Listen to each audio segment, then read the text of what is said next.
Investor, educator, and author Robert Kiyosaki has changed millions of lives all over the world. His book, Rich Dad, Poor Dad, has been on the New York Times bestseller list for over 5 years. We all know that the gap between the haves and have-nots is growing, and Social Security and Medicare are in a financial mess, and just affording to live is getting expensive. So how does a person get ahead financially? The answer is raising your financial IQ and having your money work for you. Here's Robert Kiyosaki with Rich Dad's Guide to Wealth.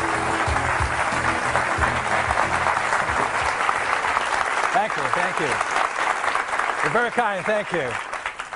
If I may see a show of hands, I want to ask how many people here were born prior to or before 1964? Please raise your hands. Good, thank you. And how many were born after 1964? Please raise your hands. Good, thank you. The baby boom generation and old guys like me, thank you, young people, for paying for my retirement. I really appreciate it. How many people in this room realize that Social Security and Medicare are kind of in trouble? Good. How many people are not really going to count on it for you? Good, thank you. That's a wise decision. How many people realize that corporate pensions, such as those of General Motors and United Airlines, are in trouble also? Good, thank you.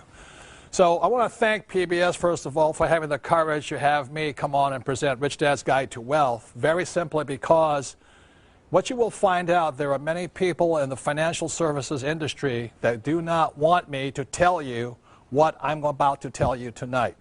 So, please be aware of that. Also, I want to caution you this. If some of you, what I may say tonight may threaten or challenge some of your beliefs about money. I mean, how many were taught, to save money, for example? Good. Tonight you're going to find out why that's a bad idea. So that's what this program is going to shake some of you and all this, so stay tuned. I promise if you stay tuned, at minimum your financial IQ will go up, you may learn to take more control of your money, and possibly survive the financial hurricane that's going to start brewing in the year 2008, the first of approximately 75 million baby boomers begin to retire. And how many people realize those baby boomers may not have enough money to retire on? Good, and good. That's why I thank you young people, because it'll be up to you to take care of us. So, so before I begin, I'll ask a question. How many of you have already read Rich Dad, Poor Dad? Thank you. Who has not yet read the book? Good, there's some of you. For those that haven't read the book, it's good to see some customers still out there who haven't read about my book. But anyway, for those that haven't read Rich Dad, Poor Dad, I'll give you a little bit of my background. Rich Dad, Poor Dad is a true story about my two dads. My real dad was the head of education for the state of Hawaii. Very smart, hardworking, great guy. He's a PhD, and he also ran for lieutenant governor of the state of Hawaii. So he's a great man. But I call him my poor dad very simply because even though he was a high-paid government official, no matter how much money he made, he was broke at the end of every month, and he ultimately died broke. So obviously money doesn't make you rich or poor. It's really education that does. And as you can tell, I'm fourth-generation Japanese-American, which means I don't speak Japanese, and I'm going to let you know that now. I barely speak English. My rich dad, on the other hand, was my best friend's father, and although he was a man who started with nothing, he ultimately became one of the richest men in Hawaii.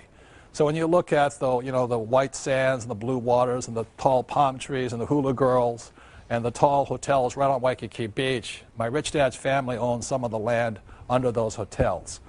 So Rich Dad, Poor Dad, this book here, is a very simple, true story of what two fathers told two sons, my best friend and I, about the subject of money starting at the age of 9. And I believe one of the reasons the book has been so successful, it is written for 9-year-olds. And it's simple enough for everybody to understand high finance, or more importantly, why the rich are getting richer. So that's basically, my background. I grew up in Hawaii, I was educated in New York, and spent 6 years in the Marine Corps, went to Vietnam twice and all that. And then I came back and started my business career. So, next question is this. How many people have read this book, Prophecy? Good, so there's fewer of you have read this book.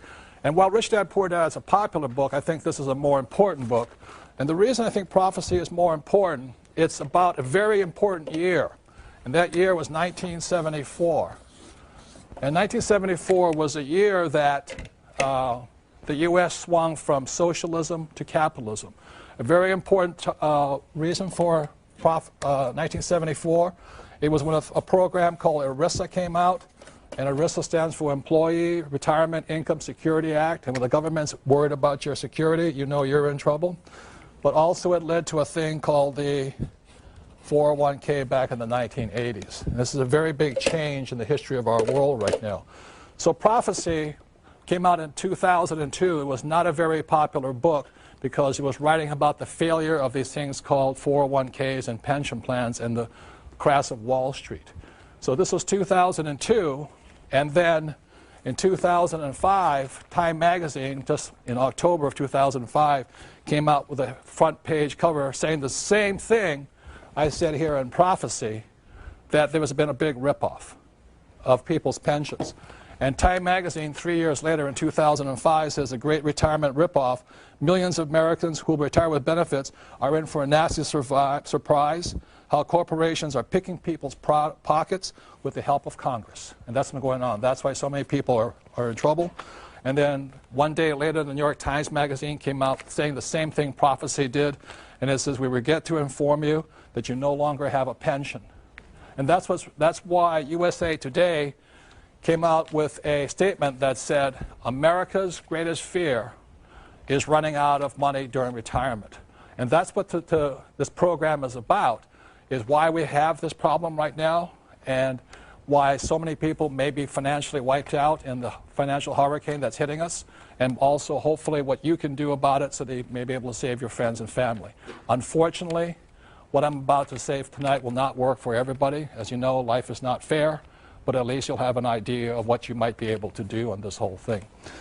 So, going into it really quickly is the difference between, one of the reasons people are having trouble is they don't know the difference between, I still can't spell that well, wealth and being rich. I'd like to explain really quickly that my rich dad taught me that wealth is measured in time and rich is measured in money. And really quickly, the difference here is this. A person who is, when you measure wealth, for example, let's say you have $10,000 in savings and your monthly expenses are $1,000 a month. That means you're 10 months wealthy. You will survive for 10 months. That's what it means. And the reason people are afraid of what's going to come up with them is they don't have enough wealth. They're afraid of running out of money during retirement. And what rich is trying to measure their lives in money. So what my rich dad taught me is don't worry about becoming rich, worry about becoming wealthy. And one of the reasons I was able to retire at the age of 47 was because I focused on being wealthy, not being rich. And that's a very big difference here. I thought I'd review something. I wrote a book called The Cash Flow Quadrant. I think it's one of the most important books for people who want to make changes in their lives. Because, as I said, the E stands for employee, S stands for self-employed or small business, B stands for big business like Bill Gates, and I stands for investor like Donald Trump or Warren Buffett. So, you know, my poor dad always said to me, son, go to school to get a what? Job. And he was programming me, and this is the word is program, me to be an employee. And, you know, when I talked to my mom, I said, you know, Dad, I don't want to be an employee. And my dad said, you must get a job. You must get a job. You got to have good education, good grades. Get your PhD. I went, oh, my goodness. And my mom says, don't argue with your dad. You know, if you want to be rich, go to school to become a doctor, you know, an S, specialist. And I said to my mom, there's only one problem, Mom. She says, what's that? Doctors are smart. She says, you have a good point there. You know, don't be a doctor. And I talked to my rich dad, and he says, you know, Robert, are you basically lazy and incompetent? I said, yeah. I said, good, you'll do well in business. And so this here is having other people work for you, like my advisors and things like that, and this is having money work for me. And they're very different educational paths. Another thing my rich dad says, again, going to words or vocabularies, employees always say the same words, whether they're the janitor or the president of the company or the CEO, employees all say the same word. I'm looking for a safe, secure job with benefits. That's their whole attitude. And their emotion is fear. Because they don't know how to survive in the real world. They need that, they have that fear driving them. And S, self-employed, their words are, if you want it done right, do it by yourself. So these guys, the problem with them is they may own a business, but they really own a job. They cannot quit because they don't trust other people. Their emotion is trust. And a business owner is like me. I want to have the smartest people around me as much as possible because then I don't have to do that much work. And as an I want to know how to have my money work hard for me so I don't have to work hard for money. So that's why I started off as an entrepreneur. And over here, this is the beauty of real estate. For every dollar I make here, I bring it down here, and my banker will give me $9 more as long as it's real estate. Tax-free money.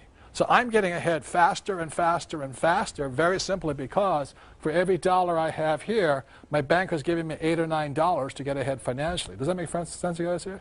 Tax-free money. And if I sell a property, again, I do it tax-free. That's why I'm getting rich. That's why education or financial education is so important. And I think it's really silly that our school systems keep saying to you, go to school to get a safe, secure what? Job, when jobs are being exported overseas so fast right now, it's ridiculous. I mean, I think it was J.P. Morgan. They just exported another 4,700 jobs, and these are smart guys with MBAs and all. They exported it to India. So that's what's happening in the world. But the reason 1974 is so important was because when ERISA, which now was a 401k, came out, it forced these people to become investors also. And that's why this change was such an important change here. So the other part going into it is this, is that there's three basic kinds of education. One is academic. The other one is professional. So you go to school to learn reading and writing. It's very, very important. I didn't do very well here, but I did graduate. And then professional is when you become a doctor or a lawyer or something like that. And those are very important. But what I'm saying here is this. In this world, there's three types of education that's essential. I'm not saying these are not important. I'm saying they're not enough today. You need more. And the third type of education is education that's called financial education. So what this program is about is not so much about these. I said these are very important, but so is this one right now. And I've never understood why our school systems don't teach us anything about money. You ever wonder that yourself? Why? Because rich or poor, smart or not so smart, we're all going to use money. And it's because our school systems don't teach us much about money.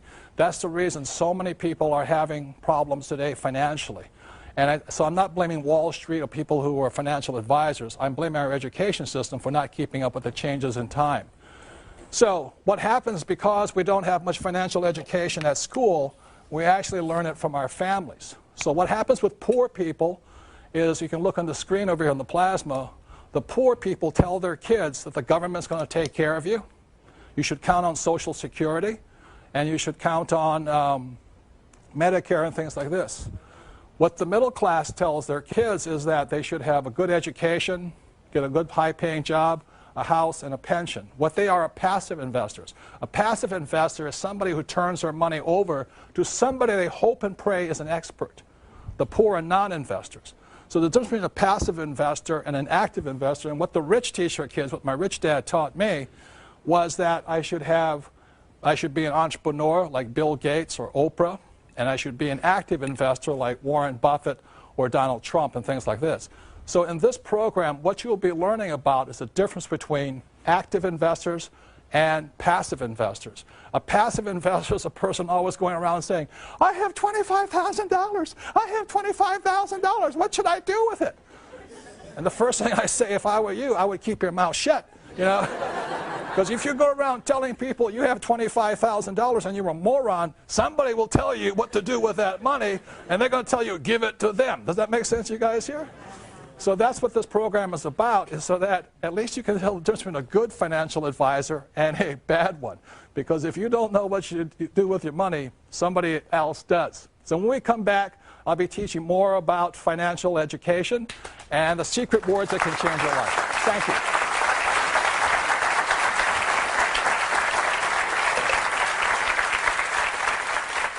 I just love the way Robert Kiyosaki shares. Make your calls. Join. Here's Robert Kiyosaki with Rich Dad's Guide to Wealth. So as a quick reminder, what we covered in the last part was in 1974, the United States changed, or the world changed actually, from socialism to capitalism. And the reason that's so important is because the world changed and shifted to a 401k or pension plans is because it forced many people who were E's and S's to become investors. Like I said, my poor dad was a very smart, good man, but he was a non-investor. There's people who are passive investors, and that's what most people are. They go to their company, they just put in their 401k, and they hope and pray that person managing their money is smarter than they are.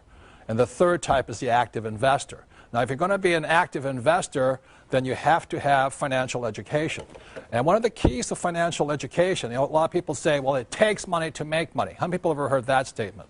Well, that's absolutely not true, because you'll prove tonight it doesn't take money to get money, to make money. What it begins with is a thing called words or vocabulary. The English language has approximately 2 million words in it. And each of us as individuals, they estimate, has command of about 5,000 words. So one of the ways to start increasing your wealth and your financial ability is change your vocabulary. And one of the reasons my poor dad was poor, as a good man, he had the vocabulary of a school teacher. You know, he thought gerunds and prepositions were really important. But I've never made $1 off a gerund or a preposition yet that I know of, you know. I need the difference between EBITDA, PEs, ROIs, IRRs. That's what makes me rich. So just know that words make you rich, and I'm going to be going into right now the basis of financial education is words. And this here is a thing called a financial statement. As my rich dad often said to me, you know, this is your report card when you grow up. When you leave school, as my rich dad said, his banker has never, ever asked to see his report card yet. You know, a banker never said, say, Robert, can you tell me what college you went to? Are you an A student? Are you a B student? They never ask that. If you're a professional investor, they will ask you for something called a financial statement. If you're a non-investor or a passive investor, like a 401k, they'll ask you for a credit report. So to begin becoming rich, you must have one of these. I mean, it's a must. These people have credit reports. These people have financial statements. There's very, very big differences here. So let's begin with words here. And one of the biggest words that people have mistaken on the wrong definition for are these words here, assets and liabilities. How many people have ever heard people say, my house is an asset? Good. That's using the wrong definition. That's the problem. So I'll give you the definition my rich dad gave me. You won't find this in the regular dictionary because it's a very simple definition, because this is the guide to wealth.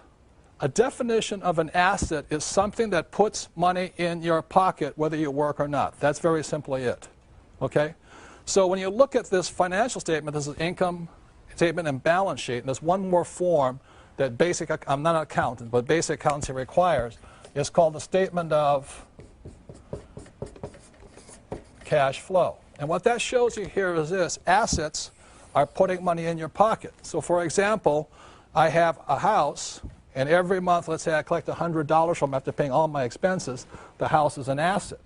But if the house goes unrented, and every month is now costing me money, that same house is a what? Liability. So this is the cash flow pattern of a liability. So when a person says their house is an asset, I then ask them, I say, is that house putting money in your pocket? They say, oh, no, but it's gone up in value. That shows lack of financial intelligence or financial IQ, okay? I'm not saying don't buy a big house. I'm not saying any of that stuff. I'm just saying don't call a liability a what? Asset. And that's the problem, is using the wrong word for the wrong thing here. Or I could have a car. If I use a car as a taxi and every month it put $1,000 in my pocket, it's an asset. But I have my BMW here and it's costing me $1,000 a month, it's a liability. So that's very simply it. So don't call asset or liabilities assets, and that's where people get in trouble.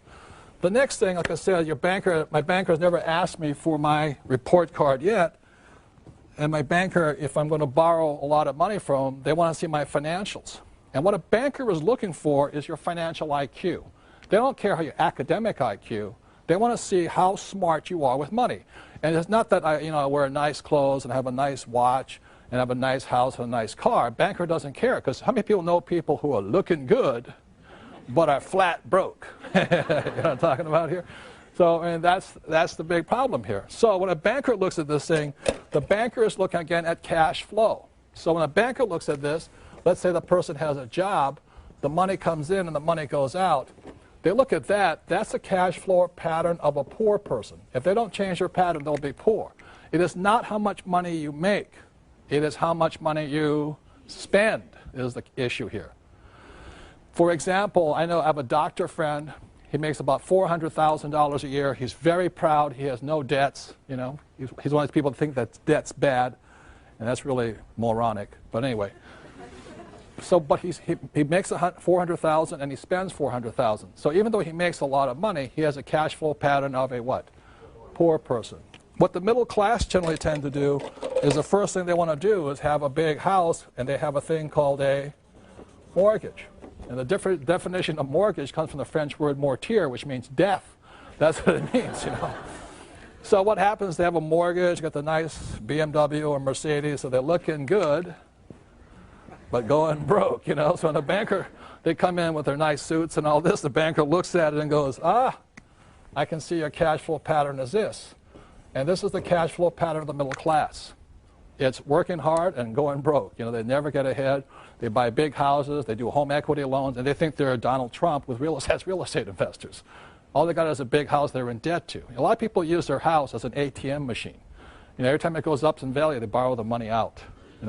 That is really a loser's point of view there. That's not, the bankers love you because you're greatly in debt, but that's not a way to get ahead. And this is the cash flow pattern of a rich person. They have assets here. And so generally what it is they have a business, they have real estate, and they may have dividends from stocks and bonds and stuff like that, or interest. So those are assets. So oftentimes I ask people, think about it this way. If you stop working today, let's say you're married, you have a spouse, if you stop working today, how much money keeps coming in your pocket? And how much money keeps going out? All the things that are taking money out of your pocket are what? Liabilities. And anything putting money in your pocket is an asset. So the reason my wife and I could retire is very simply we have money going like this. This means we're wealthy. We don't have much in savings and all that, but every month it's hundreds of thousands of dollars going like this. And that's how you get wealthy. Just have assets that produce money every single month. When I did this program in Singapore, I asked people to raise their hand and say, would you mind telling me some of the assets you have? And this woman raised her hand. She says, yes. She says, my best asset is my husband. And I said, ma'am, I'm talking about non-human, inanimate objects. She says, that's him. But he makes lots of money for me. I'm not talking about human beings. Slavery has been abolished for a while here and all this. So everybody understands the difference between assets versus liabilities, the cash flow pattern, and that's why bankers do not ask you for your what? Report card. They want to see your financial statement. If you have a good financial IQ, they'll give you lots of money. If you have a bad financial IQ, they'll give you a credit card or a home equity loan. That's the difference here. And years ago, I went to Sunday school. I'm not a Bible scholar. I'm not pushing religion on anybody. But I remember the story of the rich man. I think he had 3 sons or something like this. And he gave one son X amount of dollars, the second son X amount of talents, he called them, and then the third son talents. And the first son blew it, got rid of all his money. And he said, okay. The second son came in and said, what you do with the money? And the son said, I buried it. And then the third son multiplied it. Came back with, gave him $1,000, came back with $5,000. And at that point, the father, or whoever the guy was, took all of the money and gave it to the what? The third son, who multiplied the money. And that's what I learned in Sunday school is that, not God, but whoever does not like people who blow their money, people who just bury the money. See, the poor spend their money. The middle class bury their money, just put it in 401ks or savings. And the rich know how to multiply their money. So the real key is this. It's not so much how much income you make, but where you put your money. It's expenses. Do you expend your money this way, or this way? And that's why people who are always trying to make more money, they don't get ahead very simply because they're looking in the wrong place. It's over here. It's what do you spend your time and money on? That's why I thank you guys for being here tonight, and those of you at home supporting public television and your education. You're spending time and hopefully some money to support your education and a great cause here. And that's really important, is how you spend your time and your money. That makes a difference. And then the third thing is this, is just to cover this thing why your house is not an asset, is when your banker says your house is an asset, your banker's not lying to you. This will explain it better, because to understand this, if you have a mortgage on a balance sheet, it must balance. So if a mortgage is your liability, it has to balance. So your same mortgage is your bank's asset. That's the difference. So that's why your banker says your house is an asset, and not saying it's not lying to you, it's just saying it's not whose asset it is. It's their asset, you know. And the way you know that, again, is assets put money in your pockets and liabilities what? Take money from your pocket. So when you look at this, money comes in, money goes out, goes in here, and comes back here. So it's taking money from your pocket and it's putting money in the bank's pocket. And that is basically, you know, why your banker says your house is an asset. And why it's very important to understand the definition of the word you're using. Don't just use a word, because if you keep saying your house is an asset when it's a liability, or you say your car is an asset when it's really a liability, and your vacation to Hawaii is an asset versus a liability, or your home equity loan is an asset, you're not going to make it. Does that make sense, you guys here? But what most people tell you is this. Repeat after me. Work hard, save money, get out of debt, invest for the long term, and diversify. How many people heard this? Okay? And the reason I bring this up here is that because around 1996, I was watching this very famous morning show, you know, that was broadcast all across the nation, and they had these nice, handsome, you know, couple who were the host and hostess, and they come and say, and today we have the financial expert of all times, and he's going to give us the financial advice for the new year. This is like 1996 or whatever it was, you know. And welcome so-and-so, and they clap, you know, and out comes a financial expert, and he goes, hi, everybody. What I recommend for this year, 1997, is work hard, save money, get out of debt. Excuse me, I can't even do it straight. Invest for the long term and diversify. And the host go, oh, that is so brilliant. Oh, thank you for your infinite wisdom on this. On financial, we thank you. The next year, they invite them back, same thing. And for the new year, I recommend you guys what? Work hard, save money, get out of debt, invest for the long term, and diversify. And the host and hostess, oh, I can't believe, what a genius, what a financial genius. Give him a hand, I can't believe it. Every year, same guy, same message, same advice. They think it's brilliant.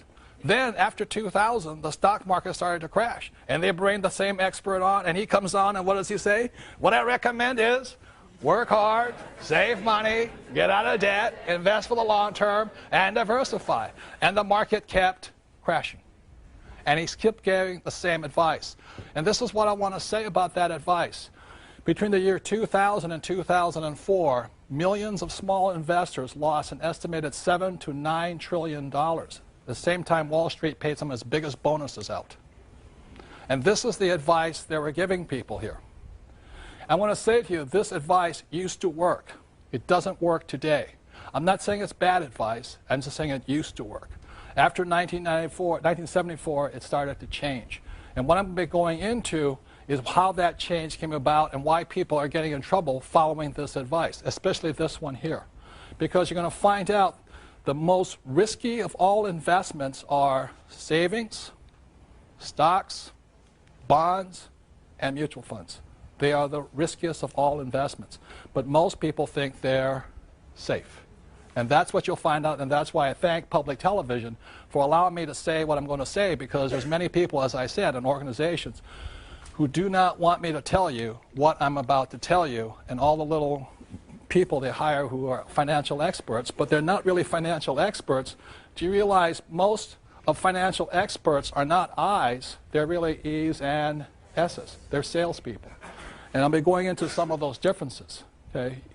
So I know I'm an investor very simply because I live by my income on my investments. I don't live by my commissions. And there's a very big difference there. So going into it, the reason work hard is obsolete advice is because in 1943, the U.S. government punished anybody who was an employee. After 1943 was a thing called the Current Tax Payment Act. At that point, anybody who was an employee, the government got paid first. How many of you ever opened up your paycheck and gone, what happened to my money? That was 1943. So the problem with being an employee and working hard is the more you work and the more money you make, you go up in tax brackets. So you don't get ahead. These guys here are taxed heavily.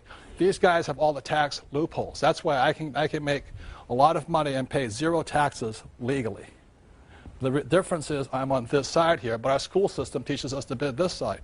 In 1986, they passed the 86 Tax Reform Act, and they taxed all doctors, lawyers, all the A students. They nailed them.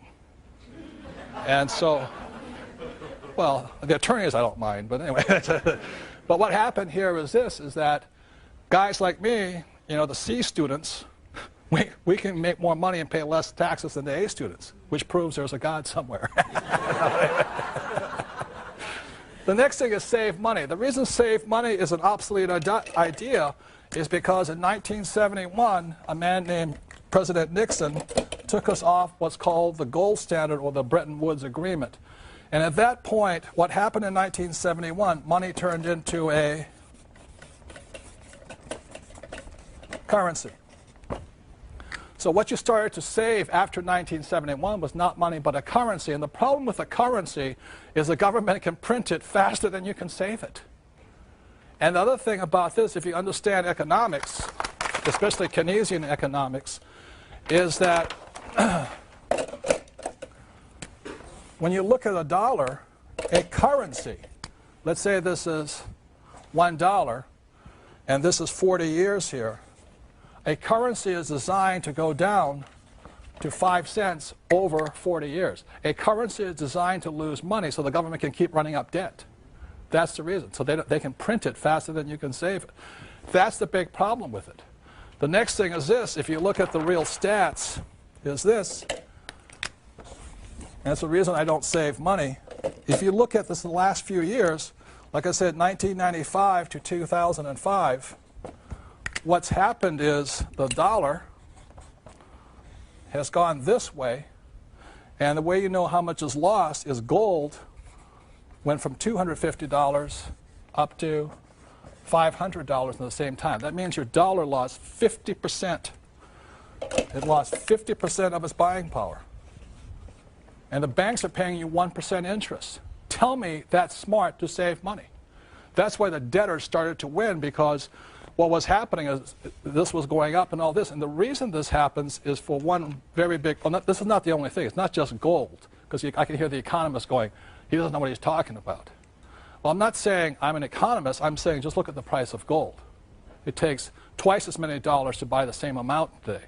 But not only that, my father's house, which he purchased in, I think, 1965 or something, he paid $50,000 for it. And today it's worth $1.5 million. It's the same house. So it means the purchasing power of the dollar went where? Down. The house didn't go up in value. Your dollar went down. And the other thing the economists say, well, that's not really a good indicator. But look at this. In 1995, oil was about $10. Today it's $60. So that means your dollar you need $6 more to purchase the same amount of oil. And then the economists say, well, oil doesn't affect inflation. I'm going, they want you to believe that investing is risky. How many people have heard investing is risky? Good. What this section is about of this program is how risk isn't anything but lack of control. The number one difference between an active investor and a passive investor is the subject of control. So what I'm going to show you tonight is how what I do as an active investor is I want control. If I have control, I don't have any what? Risk. And that's the difference. So using a metaphor that most of us can understand, over here we have, an example of a car. Okay. Now, how many people realizing there's risk driving a car? Good. But car driving doesn't have to be risky. Like those guys want you to believe investing is risky. So some of the controls, the 6 controls a car must have, number 1 is a steering wheel, right? How many people would not buy a car if it had no steering wheel? Good, you know what I mean? So let me sit down here like this. So I sit down, I get in my car, and control number 1 I want to check on is I have a steering wheel. Control number 2, Gas pedal. Now you have a gas pedal, you better have some what? Brakes. How many people have ever driven a car without brakes, you know? You don't need coffee for about 6 weeks after that. You know? And then you have a forward and reverse, gear shift like this. And the other thing you also have to have is a driver's license for driver's ed, and you have to have insurance. So if I'm driving down the road, doing a little bit too fast, I hear the bing, bing, bing, bing, bing, bing, bing, bing, and the cop pulls me over, a policeman pulls me over. What's the first thing a policeman asks me for? Driver's license and proof of what? Insurance. How many people would not let somebody who is uninsured drive your car? How many people would not let somebody who had no driver's ed drive your car? You know what I mean? That's stupid. But that's what investors are doing. They're actually investing in savings, stocks, bonds, mutual funds with no control. And what happens, that's like going like this.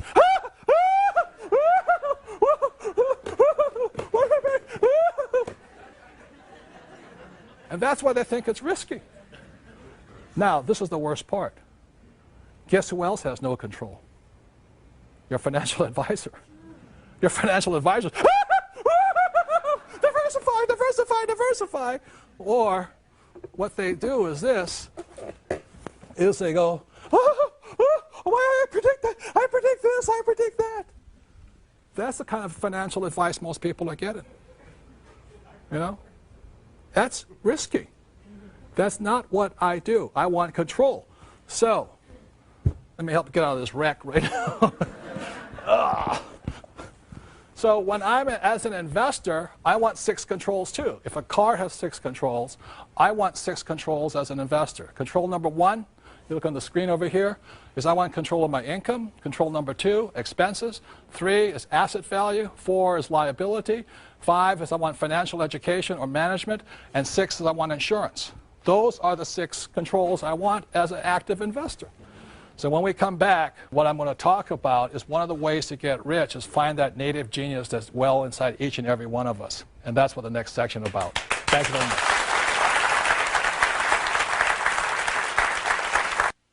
Here's Robert Kiyosaki with Rich Dad's Guide to Wealth.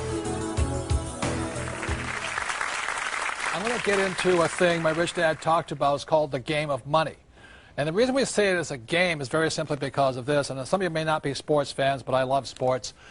In football, a game is consistent of 4 quarters. And so my rich dad said life is also, your financial life is in 4 quarters also. So if we can have it up here on the prompter, on the plasma, the game of money, we have a thing called the pregame show. Okay? And the next thing is we go into the first quarter. So age 25 is generally when most of us kind of get out of school and we sort of figure out what we're going to do. So age 25 to 35 is the first quarter. And the way we come up with this is 10 years is because our working life is generally 40 years long, 25 to 65, right? So the first quarter is 25 to 35. Then what happens, second quarter is 35 to 45. Got it? Things like this. And by then, you should be married, or if you want to be married, your career should be taking off, and you have a house, and a little bit in debt, and all this stuff. And then we go into halftime, And at that point, sometimes in our lives, it's called midlife crisis, We say, oh, my goodness, I'm not getting ahead, I'm not getting promoted, I'm not getting ready, and a panic sets in. And then we go into the third quarter, which is 45 to 55, okay? And then ages 55 to 65 is the fourth quarter. And if you haven't acquired enough wealth, like I talked about, this between wealth and being rich. Wealth is very simply measured in time. So we have recurring income coming in for as long as you live here. So if you don't have enough recurring income from wealth, you go into what's called overtime. And overtime means that you may be on Social Security, or as my Japanese friend say it, Social Security, because it's so. Is that if you haven't quite got it yet, overtime means, would you like that supersized? Would you like a giant-sized Coca-Cola with it or stuff like this? And then you go into what's called out of time. And I think this is why people are terrified right now of running out of money during retirement, because when you're out of time, that oftentimes your body gives up and all this. And a lot of times what people say is that you spend your health gaining wealth. And in the last few years of your life, you spend your wealth trying to hang on to your health. And they say so many people, their fortunes get wiped out in the last 2 years of their lives if they don't have enough. And as I said, the biggest problem in America is not Social Security, it's Medicare. $64 trillion in debt right now. So so that's why I said I thank all of you who were born, after 1964, because you're going to be paying for all the old guys who are out of time, especially right now. Pre-game show, Paris Hilton was born, I think, with $300 million net worth. She won the game before she was born, How many people wish you were, born rich or all that kind of stuff? I always did, but I wasn't. So there are certain people who were born with a silver spoon in the mouth, and they were so fortunate. I wasn't. My wife, Kim, won her game in the first quarter of her life. She was about 35 years old when she retired. She had acquired enough wealth, enough passive income, that she never had to work again. So she won the game first quarter, and I was 47, so I won it just in the second quarter of my life. That meant I never had to work again. Not that I was rich, but I was wealthy. I had money coming in every month from my investments that I never had to work again. So then I took 2 years off, suffered my midlife crisis, and then came back. And when I was 50 years old, I wrote a book called Rich Dad, Poor Dad. And the thing took off and a whole new career opened up. And now I'm in the fourth quarter of my life, and thank God I don't have to worry about going into overtime or out of time. Because acquiring wealth is just fun for me. I love investing. It's not frightening. It's control. I have all that. Does that make sense, you guys here? It's just fun. So my question is to you right now is, what quarter are you in? How many people are in the first quarter? Okay. How many people second quarter? How many people third quarter? Fourth quarter? Nobody's raising their hand on that one. A couple of you. And I won't ask about overtime and out of time, but the question is this. Sometime, like it or not, every single one of us needs to win the game. Regardless of who you are, we need to win the game. If we don't, we go into this part over here. So with that, I want to bring up my sweetheart, my darling, my best friend. It's almost 20 years of marriage right now, and that's my sweetheart, Kim.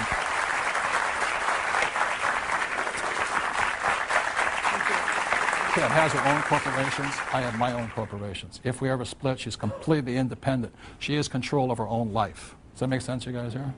So that's what I love about her. When I married Robert, we got together. He had no money. And matter of fact, we celebrated when we hit zero. That's how far down we were. Robert's been talking about control, and I love to encourage women into this world of investing, because I think so many women today feel out of control when it comes to money, when it comes to their financial freedom and their financial lives. And so my passion is to educate and encourage women in the world of investing. And the reason why I'm so driven kind of comes from an incident that happened many, many years ago. And what it was is I was 14 years old, and I remember coming home from school one day, and I walked in, and there was my mom and her best friend in our dining room. And I walked in, and Mom kind of signaled me to, no, leave him alone, leave him alone. And so I walked away into the kitchen, and I listened to the conversation, and my mom's friend was very distraught. She was crying, she was upset. And it turned out that her husband was leaving her for a younger woman. And she went on and on. They'd been married for 20-some years and kept listening. And then she said something that just really hit home to me. And she said, you know, my marriage hasn't been good for many, many years, but at least I was financially taken care of. And my mom said, well, that's why you stayed? She said, I stayed because I didn't know how to take care of myself financially. So at 14 years old, I decided I was never going to be dependent on someone else for my financial well-being. And that was a decision, and that's why I'm so driven now to encourage women into this game as well. And so when Robert talks about control, I really believe that it's time that women today take control of their financial lives. I think it's crucial. I don't think it's a luxury or a good idea anymore. I think it's something that has to happen. And, you know, the times have changed, and what worked for our mothers and our grandmothers is not necessarily going to work for us and our daughters and our granddaughters. And I came across some startling statistics recently that show how much times have changed. For example, in the U.S., 47% of women over the age of 50 are single, meaning they are responsible for their financial well-being. And many of us have heard the divorce rate. 1 out of 2 marriages ends in divorce. So if she was depending on Prince Charming to take care of her, well, and who usually ends up with the children? The woman. So the woman is now responsible for herself and for her children. And the first year after a divorce, on average, a woman's standard of living drops 73%. And for any of you that are concerned about your mothers or your grandmothers, of the elderly living in poverty, 3 out of 4 are women. But the amazing thing is 80% of those women were not poor when their husbands were alive. So what the statistics are telling me is that as women, especially as we get older, we have not been prepared, we have not been educated to take care of ourselves financially, and now is the time to do that. And it doesn't take a lot. It's really just through education, and that's why I'm so happy to be part of this program on PBS, because they're all about education. And to get started in this world of investing, it takes education. Start small, you know, make mistakes. You're going to make mistakes. Put a little money down. You'll be amazed at how smart you get when you put a little money down on an investment. Your education goes through the roof. So again, it's just about education. And just to let you know, it's not rocket science. You know, I don't have a special degree. It doesn't take any special type of formal training. When I started in investing, it was in 1989, and Robert came to me, said, "It's time you start investing." And I'm like, I don't even know what the word means. And so he started to teach me what his rich dad taught him about investing. And I went out, and I'm stumbling along trying to figure it out, and finally I came across this little 2-bedroom, 1-bath house in a place called Portland, Oregon. And I signed the papers, and I got the deal, and I'm doing all my due diligence now, and I'm checking it out to see if I'm going to do it or not. And I'll tell you, I was scared to death. What if the tenant moves out? What if the plumbing breaks? What if I lose money? What if? I was scared to death. And what happened is when it came time to close the papers, to sign the papers, my hand was shaking so bad they couldn't even make out my signature. But the other thing that happened is my fist was so tightly clenched around my $5,000 check that I had to part with that they thought they'd never get it. But I did that deal, and I went on to do the next deal and next deal, and I kept learning, and I kept learning as I went. And what it came down to is today I control millions of dollars worth of real estate and worth of property. But it all came down to, it started with a little education, and it started with that first step. So I just want to say, again, I so encourage women in this game of investing. It's not difficult. It takes some time. It takes some effort. It takes some education. But the freedom, for me, when I understood this game, my self-worth went up. My confidence went up. I knew for the first time that I could take care of myself. I didn't have to depend on Robert. I didn't need Robert. I wanted Robert, but I didn't need him. And that made a huge difference. So one final statistic. Only 20%, studies show that only 20% of baby boomer women will be financially secure in retirement. That means 80% of us will not. So again, I thank you for being at this PBS show, because by being here, you're getting yourself educated, and all it takes is education and some action, and you can be easily be part of that 20% who's secure and in control. Thank you.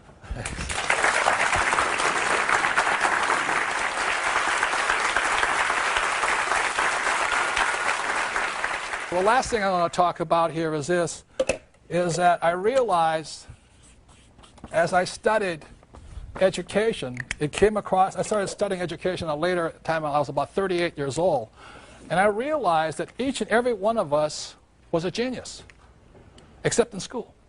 There are certain people, like I had a classmate who was considered a genius in school. This guy could do quantum physics and all that when he was in kindergarten. The trouble is he couldn't tie his shoelaces. How many people knew people like that? You know, they're absolute, and they are geniuses in school, but in the real world, they're incompetent. This guy didn't know his left hand from his right hand. You know, we used to play baseball, and I said, how can he be a genius? He doesn't know. He could never figure out what the glove went in his left hand or his right hand. but he was a genius. You know, I said, how can he be a genius? He can't pitch, can't bat, you know, it's like this. So I started to realize that genius, that every one of us had it. And what genius stands for is this here.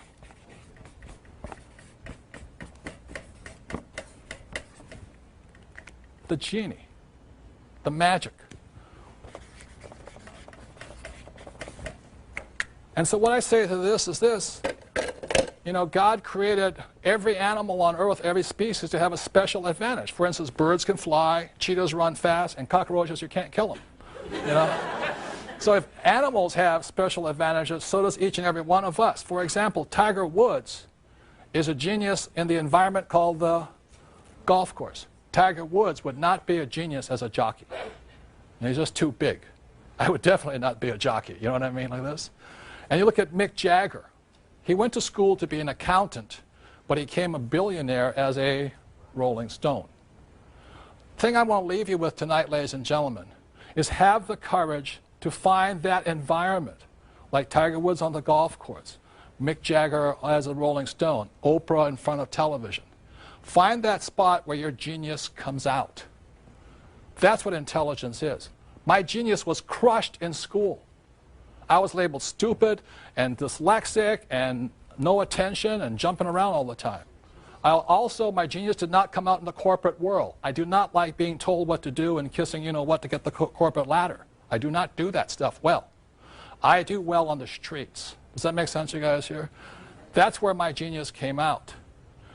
And the other thing is that I flunked out of school twice because I could not write. And I do not read that well yet. But only, you know, no, it's true. I flunked when I was 15 and I flunked out when I was 17. And today I have one of the top 3 books in the history of the New York Times. I've been on the New York Times bestseller list for over 5 years now. Only 2 books have beat me. One of them is The Joy of Sex. That might take a while to beat. So when I flunked out of school, you know, and now I have a New York Times bestseller for 5 years, I'm still a lousy writer. People say, you can't write. I say, you sound like my English teacher. You know, I did graduate. I have a Bachelor of Science degree and all that. I went to a very prestigious school here in New York. But the point here is this. That's not, you have to find where your genius comes out. That makes sense, you guys here? And after I flunked out of school and then this book became, I was scarred for the longest time. I really thought I was stupid. It pained me. Here's my father, the superintendent of education, and his son's a moron. You know what I mean? It's all this. So what I'm thinking about, if those school teachers are still alive, I'm going to look them up on, you know, 1-800-SEARCH or something. I'm going to find their names. I'm going to mail them a copy of my book, page by page, you know, say, here it is. But the point here is this. I didn't find what I was good at until I had the courage to find the environment where my genius came out. Does that make sense, you guys here? And I ask you to do that. Intelligence is don't do as you're told. Go where you know your genius can come out. It's not easy. Tiger Woods practices like a wild man to get his genius to come out. I practice like I write like crazy. I'm not a good writer. Does that make sense, you guys here? It's not easy. If you think it's easy, this is not it. But you and every one of you at home, you need to find, or I recommend finding where your genius lies. What environment do you come the best in? Because if you look at this picture over here of this young boy, I think this is really it. You know, that's really what it is. Every child is born with a genius. I did not know when I was 9 years old playing Monopoly that I was seeing the future. When I played Monopoly, I saw that I could become a rich man. Whereas my poor dad kept saying, go back to school. So I'd like to leave you with this. Have the courage to find that environment. See, the magic lamp is your environment. Tiger Woods, golf course. Mick Jagger, Rolling Stone. Oprah, television. Have the courage to find that environment where you rub the magic lamp and your genius comes out. The most important thing is do what you know God gave you the best genius for. Thank you very much. I appreciate it.